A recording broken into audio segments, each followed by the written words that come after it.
hey, there's nothing I encourage more is to follow your heart, follow your dreams, and never give up on it. Never give up. Never give in, never give up. Because eventually, something will happen. Eventually. I hope that answers the question. I think so. It did for me.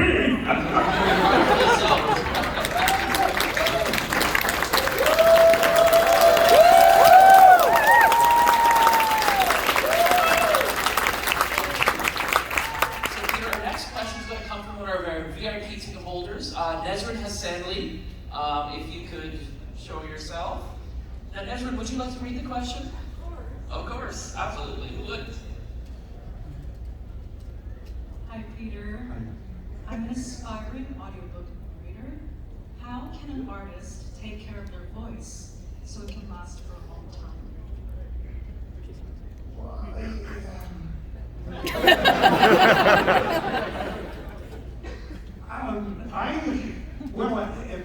I think if you're a singer, that's really important, that you don't stretch your vocal cords. But I've done a lot of voices that I, coughed up a little blood doing King Kong years and years ago. This is an old story, but I think it's worth repeating. Invention sometimes happens out of necessity. You have a throat that was bleeding because of a gorilla.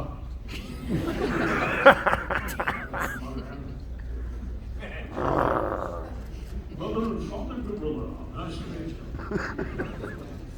And then when I was called down to 20th Century Fox for the Predator, that is how the Predator came about. I'm sure some of you know the story behind that. But it's because I didn't want to do monster sounds anymore, because I was afraid that I wouldn't be able to do anything, So I remembered, and they showed me the Predators, what he looked like, after enough level insistence. I said, they weren't very happy to show me the character. It was top secret. And, I said, well, if I can't see the character, what's the point of me being here? I've got to create that sound. I've got to create it. So they finally relented, and I looked at that thing and I said, oh, he's ugly. And that face with the tentacles, It reminded me of an upside-down horseshoe crab on the Atlantic seaboard up in Massachusetts, in Situate, Massachusetts. And there was this upside-down horseshoe crab in the sun, and all these bubbles were coming out of its mouth, I guess. And they were clicking. When I got down close, so I said, not only does it look ugly, it reminded me, immediately, the Predator.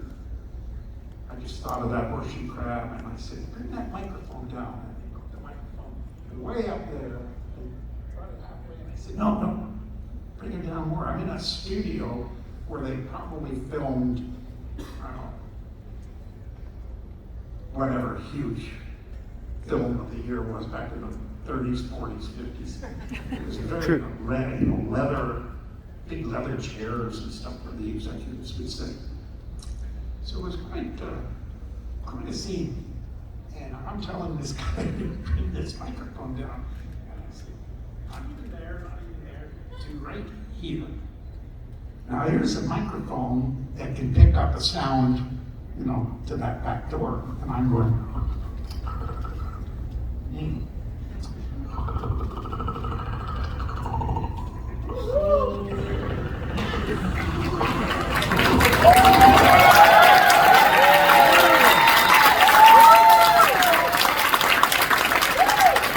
So the director is behind me, and he's really annoyed. He can't hear what I'm doing, and he's just annoyed, like, who is this jerk?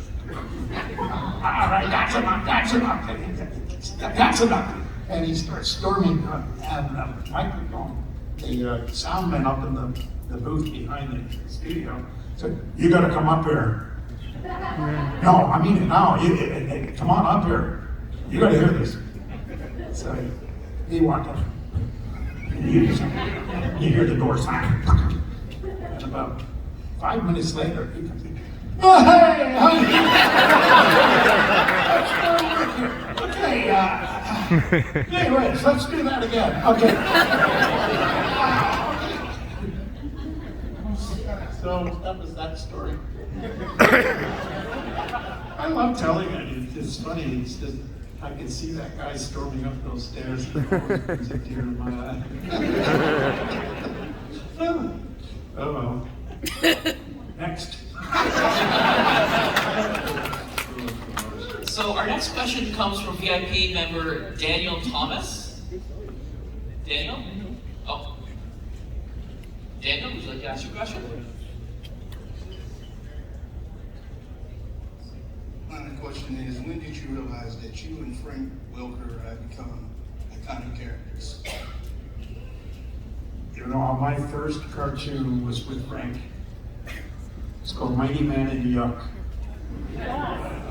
Very iconic. I was Mighty Man. Frank was Yuck.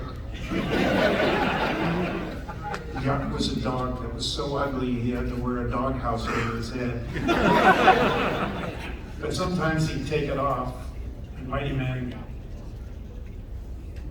would say, "No, don't take them, don't take them." You know? And I'd turn into Mighty Man, who sounded like Bing Crosby, I guess. We were in those days, we just did all kinds of stuff. So it was, that's where we forged a friendship that started from that day until today, even now as we go. And he's probably one of the most talented people I've ever met in my life. And he can make me laugh more than anything in the world. Only one other person that could make me laugh was Jonathan Winters, Richard Pryor. And I've had many an opportunity to be with them, but Frank is the one that I admire, and I call him the king, and he is. And I wish he were here because we normally work together. But I don't know if I'm answering your question or not. It's I forgot the question. He does that to me. He started talking about Frank and can't talk about anything else. Frank! He's here. Where's my buddy? Sure. It was when did you realize you and Frank were iconic characters? Oh, iconic. That's an overused word.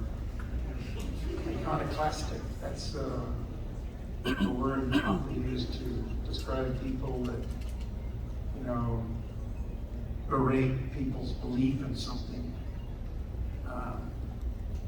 I don't know. We're certainly different from the Hollywood norm. Frank is an excellent actor. I studied theater. I was in the National Theatre School of Canada up in Montreal at the time.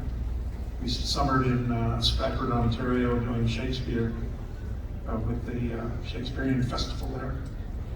And then I was an actor at the Press Theatre Repertory Company for a year in Toronto before my life started to change. And to be an icon, I think I think it's very difficult in cartoons to make a living, you know, unless you can do an awful lot of voices and sounds and different. And I would call Frank definitely an icon. Now that I think about it, after explaining it to myself. And Frank is a master, you know, he's a master. I do a few things. So I'm a journeyman compared to Frank.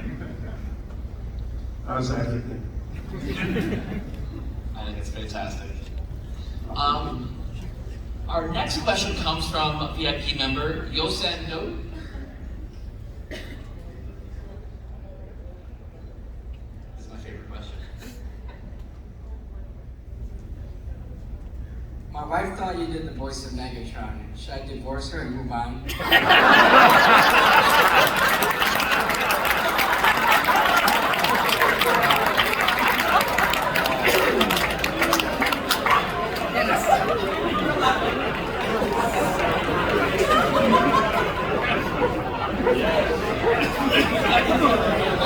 No comment.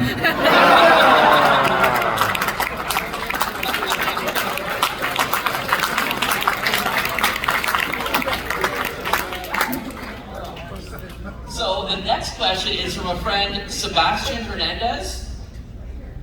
Sebastian.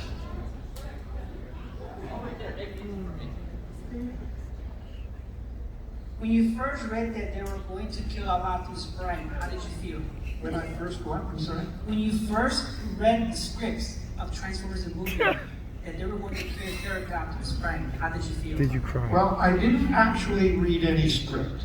I read a short, brief speech of Optimus Prime, and I was given the opportunity to pick several characters on the display table as you come in, and it was an open call for a lot of actors to come in. You pick up this character and you say, see, I picked up Optimus Prime because I was asked to, and I picked up Ironhide, and I picked up a few other characters. And I had a little time to ingest what they looked like and possibly the description of their character. And I had just the night before, I'd been watching an old movie on television that had co-starring with Chill Wills. And Chill Wills was an old character actor, famous in Hollywood, did a lot of westerns, and he had that distinctive voice. And I went into the audition after I did Optimus Prime. I did Ironhide as Chill Wills, and I got that. And I knew I got it. I've been watching that program the night before. You talk last man, I'll tell you something. I'll take some. I didn't know if I was Prime until about 8 days later. You know, when you go to an audition in Hollywood, you audition for almost anything in the cartoon business, you know. You could be auditioning as an empty pail. What does an empty pail sound like?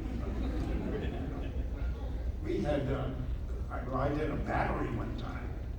Battery, what does a battery sound like? I went up to,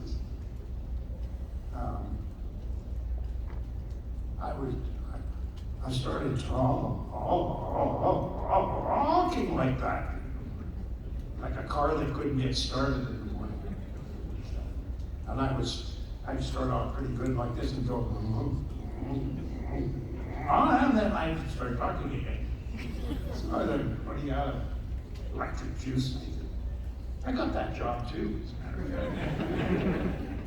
And it read, I'm a 15-year-old car that can't seem to get started. Hard in the morning.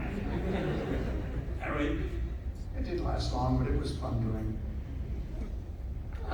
Question? Optimus Prime is details. I think he missed it. Yeah. He just looked. That was the fun of all. Sitting next to Frank, and we get we don't get scripts overnight. We get them, when we show up at the studio. And I'm going through things like this, and I get to the page where who was it? Oh, there was some actor used to go like this. Nonsense, nonsense, nonsense, my line. Nonsense. And he circles, So I'm going to just see how many lines I had in this thing. And I'm going to see Optimus Prime, Optimus Prime, and I go like this, and then about page 11, I'm going, I said, Frank, look here, and I start writing down. Optimus Prime takes deep breath and dies. Frank, I'm getting whacked here. I said, what? He said, no, I'm getting whacked. That's it. It's like Goodfellas. Wow. Oh, wow. Yeah, okay. I didn't like that at all. Yeah, I didn't like it at all. And one of the reasons was because the actors that I was working with were so great and so much fun, We had so much fun doing those G1 shows. And we enjoyed each other, and we always made each other laugh. And it was just a non-stop laugh session. And that drove the producer and directors nuts, Oh, we have some order in there, please. Come on. Hello? Oh, yeah, of course. All right. 47, line 47, take one. And if it was me and Frank was sitting next to me or something, just as I'd be reading, he'd start doing like a leaky faucet. I said, Frank! Can we have some quiet in there, please? Take two. It's silly stuff, but we had a ball. And that's what I missed. I really did miss those guys and girls. You know what? They're just great people. Just great people. Yeah. Still are, always will be.